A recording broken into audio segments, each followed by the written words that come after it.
और आज की जो क्लास है वो सबको देखनी चाहिए। हर स्टूडेंट को आज की क्लास देखनी चाहिए, क्योंकि आज हम इतने इम्पोर्टेंट टॉपिकों के बारे में ही बात करने वाले हैं जिनके 2023 बोर्ड में आने की सारी संभावनाएं हैं। तो अभी तक की सबसे इम्पोर्टेंट क्लास रहेगी ये आप लोगों की, जिसमें हम 10th साइंस के सारे इम्पोर्टेंट प्रश्नों के बारे में बात करेंगे। तो चलिए यहाँ पर देखिए, हम बात कर रहे हैं कि जैसे बोर्ड परीक्षा 2023, यानी कि कहने का मतलब जो भी छात्र 2023 में बोर्ड परीक्षा देंगे तो उन लोगों के लिए बेहतर मौका है। इस वीडियो को देखें और टॉपर बन जाएं। तो चलिए यहाँ पर देखिए, वेरी इंपॉर्टेंट क्वेश्चन है 2023 बोर्ड के लिए। मोस्ट इम्पोर्टेंट प्रश्नों के बारे में बात करेंगे। तो चलिए स्टार्ट करते हैं क्लास को और लाते हैं स्क्रीन पर अपना पहला प्रश्न। चलिए अब देखिए, यहाँ पर समझिए प्रश्न। देखिए क्या कह रहा है कि यहाँ पर हमको कुछ दिए जाएंगे जिनका हमें IUPAC नाम लिखना है, और मैं ये वादा कर रहा हूँ कि आपके पेपर में जरूर IUPAC नाम जरूर पूछा जाता है। हर सेट में IUPAC नाम जरूर पूछा जाएगा, आप लोग देख लेना, ठीक है। तो सबसे पहले आप पूछा जाएगा कि निम्नलिखित में से यौगिकों के IUPAC नाम लिखो। तो चलिए यहाँ पर आपको IUPAC नाम लिखना पड़ेगा। तो सबसे पहले यहाँ पर आपका क्या दिया गया, ये देखिए, ये इम्पोर्टेंट IUPAC नाम है। तो ये आपको बोर्ड में दिया जाएगा, इसमें से ये आपका IUPAC नाम होगा। तो चलिए CH3COOH का इसका IUPAC नाम क्या होगा? तो इसका IUPAC नाम होगा एथेनोइक अम्ल। चलिए एथेनोइक अम्ल याद कर लीजिए कि इसका देखिए CH3COOH का IUPAC नाम क्या होगा? तो CH3COOH का IUPAC नाम एथेनोइक अम्ल हो जाएगा। फिर देखिए हम यहाँ पर हमने बात की जो आपका HCHO है, HCHO का IUPAC नाम क्या होगा? तो HCHO का IUPAC नाम होगा मेथेनल। मेथेनल को याद कर लीजिए, मेथेनल किसका IUPAC नाम है? तो मेथेनल जो है ये HCHO का IUPAC नाम है। फिर यहाँ पर हमने नेक्स्ट बात करेंगे जो आपका नंबर 3 पर दिया है कि HCOOH। अब चलिए HCOOH जो है ये किसका IUPAC नाम है? HCOOH किसका IUPAC नाम है? तो HCOOH जो है ये मेथेनोइक अम्ल। चलिए HCOH का IUPAC नाम क्या है? तो HCOOH का IUPAC नाम है मेथेनोइक अम्ल। फिर यहाँ पर देखिए CH3OH जो है ये मेथेनल है, और CH3OH का IUPAC नाम क्या है? तो CH3OH का IUPAC नाम है मेथेनॉल।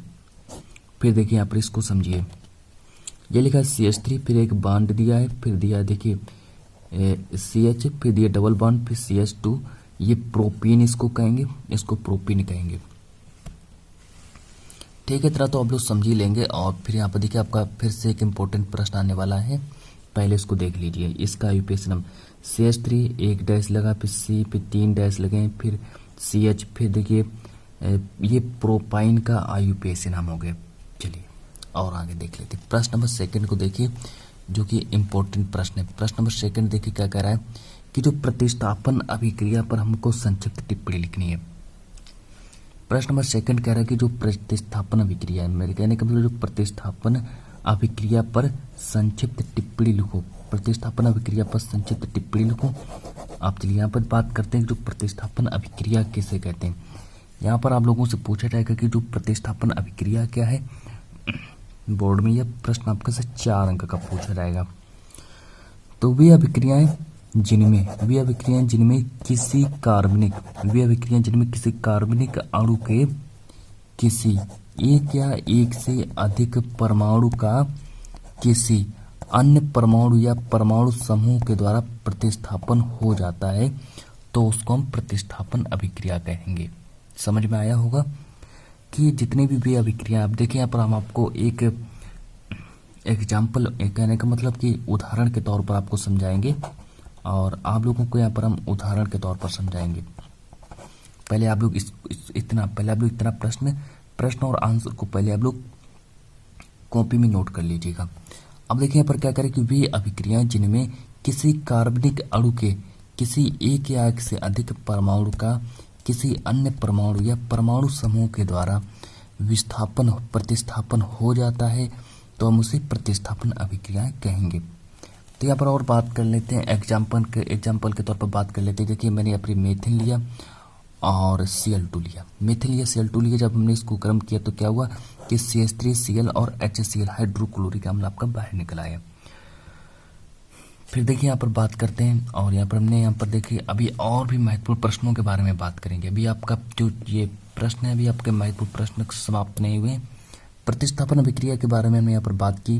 प्रतिस्थापन अभिक्रिया का आंसर क्या है कि वे अभिक्रियाएं जिनमें किसी कार्बनिक अणु के किसी एक या एक से अधिक परमाणु का किसी अन्य परमाणु या परमाणु समूह के द्वारा प्रतिस्थापन हो जाता है, तो उसे हम प्रतिस्थापन अभिक्रिया कहेंगे। फिर देखिए और आगे बात कर लेते हैं।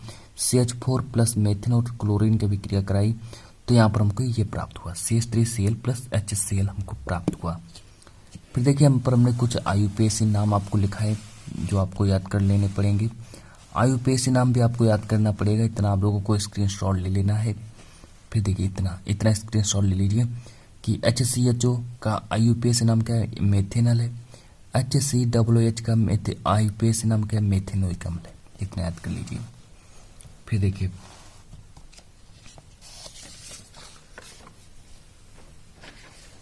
फिर हम बढ़ते हैं अपने प्रश्न नंबर 3 की ओर। प्रश्न नंबर जो मेरा 3 है वो देखिए क्या कर रहा है। प्रश्न नंबर 3 की ओर बढ़ते हैं। प्रश्न नंबर 3 कह रहा है कि जो अच्छा साबुन है, साबुन की क्या क्या विशेषताएं होती है। हमको यहाँ पर साबुन की विशेषताएं भी बतानी पड़ेंगी कि एक अच्छे साबुन की क्या क्या विशेषताएं होती हैं। एक अच्छे साबुन की हमको विशेषताएं बतानी है कि एक अच्छे साबुन की क्या क्या विशेषताएं हो सकती हैं। तो चलिए यहाँ पर हम अच्छे साबुन की विशेषताएं बात करते हैं कि एक अच्छे साबुन के क्या क्या गुण होने चाहिए, कैसे गुण हों और किन किन गुणों पर अगर वो गुण हैं तो वो एक अच्छा साबुन होगा। तो चलिए यहाँ पर हम बात करते हैं कि एक अच्छे साबुन के कौन कौन से गुण हो सकते हैं। तो सबसे पहले यहाँ पर बात करते हैं कि साबुन कैसा होना चाहिए। साबुन क्षार रहित होना चाहिए। अब क्षार रहित क्या होता है, मतलब उसमें साबुन में क्षार नहीं होना चाहिए। अब साबुन कैसा होना चाहिए, साबुन जो है साबुन क्षार रहित होना चाहिए। फिर क्या हो रहा है, क्योंकि क्षार क्या करता है, क्षार वस्त्रों तथा आपका जो त्वचा है, आपकी जो शरीर को हानि पहुंचा देता है। तो इसीलिए साबुन में क्या नहीं होना चाहिए, साबुन में क्षार नहीं होना चाहिए। समझ में आया। साबुन में देखिए क्षार नहीं होना चाहिए। प्रश्न कह रहा है कि जो प्रश्न पहले देखिए क्या कह रहा है, प्रश्न कह रहा है कि अच्छे साबुन की विशेषताएं लिखो। अच्छे साबुन की विशेषताएं लिखनी है आपको यहाँ पर। तो अच्छे साबुन की विशेषता क्या है, अच्छे साबुन में निम्नलिखित गुण पाए जाते हैं। तो अच्छे साबुन के निम्नलिखित गुण कौन कौन से उनको देख लीजिए। तो क्या गुण है कि साबुन कैसा होना चाहिए, साबुन क्षार रहित होना चाहिए, क्योंकि क्षार क्या करता है, क्षार वस्त्रों तथा त्वचा को हानि पहुंचाता है। फिर देखिए नंबर सेकंड कह रहा है कि प्रयोग में लाने पर, चलिए प्रयोग में लाने पर साबुन चटकना नहीं चाहिए। आप जितने भी साबुन लाते हैं, यदि अगर वो साबुन अगर चटक जाते हैं तो वो साबुन आप लोग समझ लीजिए कि वो साबुन कैसा है, तो वो साबुन की विशेषता नहीं है, वो साबुन अच्छा साबुन नहीं है, वो साबुन खराब साबुन हो जाएगा। चलिए इतना समझ में आया। तो साबुन कैसा होना चाहिए, साबुन चटकना नहीं चाहिए। ठीक है स्टूडेंट्स, इतना समझिए, साबुन कैसा नहीं होना चाहिए, तो साबुन चटकना नहीं चाहिए। चलिए ये दो महत्वपूर्ण टॉपिक आपको समझ में आ गए। अब चलिए नंबर 3 के बारे में बात करते हैं। अब साबुन कैसा होना चाहिए, साबुन चिकना एवं मुलायम होना चाहिए, मतलब थोड़ा चिकना हो और मुलायम होना चाहिए। अब साबुन जो कैसा होना चाहिए, साबुन चिकना एवं मुलायम होना चाहिए। साथ ही साथ में देखिए और आगे कि खुरदरा साबुन अच्छा नहीं होता है। जो आपका खुरदरा साबुन आप लोगों ने देखा, खुरदरा साबुन क्या करता है, ये शरीर के लिए काफ़ी हानि पहुंचाता है। तो इसीलिए हम खुरदरा साबुन को अच्छे से प्रयोग नहीं कर पाते हैं। तो इसलिए साबुन कैसा होना चाहिए, साबुन हमेशा चिकना एवं मुलायम होना चाहिए। इतना समझ में आया। फिर देखिए यहाँ पर बात करेंगे नंबर 4 के बारे में। साबुन की जो चौथी विशेषता है कि साबुन कैसा, साबुन अल्कोहल में विलय होना चाहिए। अल्कोहल में विलय होना चाहिए। साबुन किस में विलय होना चाहिए, साबुन जो है साबुन अल्कोहल में विलय होना चाहिए। ये प्रश्न आपसे बोर्ड में 4 अंक का पूछा जाएगा। इतना समझ लीजिए स्टूडेंट्स, ये प्रश्न आपसे बोर्ड में 4 अंक का पूछा जाएगा। ठीक है, साबुन कैसा होना चाहिए, साबुन अल्कोहल में विलय होना चाहिए, साबुन अल्कोहल में विलय होना चाहिए। फिर देखिए नंबर 5 के बारे में बात करते हैं। नंबर 5 कह रहा है कि साबुन में जल की मात्रा, अब देखिए साबुन में जल की मात्रा 100% से अधिक नहीं होनी चाहिए, मतलब 100% से ज़्यादा उसमें साबुन में जल की मात्रा नहीं होनी चाहिए। तो चलिए, सावन में 100% से अधिक जल नहीं होना चाहिए। तो यहाँ पर हमने कुछ इंपॉर्टेंट प्रश्नों के बारे में बात की। जब तक के लिए आज की क्लास को हम इतना ही रखेंगे और इस प्रश्न को आप लोग कॉपी में नोट कर लें। जितने भी प्रश्न हैं सारे के सारे प्रश्नों को कॉपी में नोट कर लें। और जब तक के लिए मिलेंगे नेक्स्ट वीडियो में, आज के इस क्लास को इतना ही रखते हैं।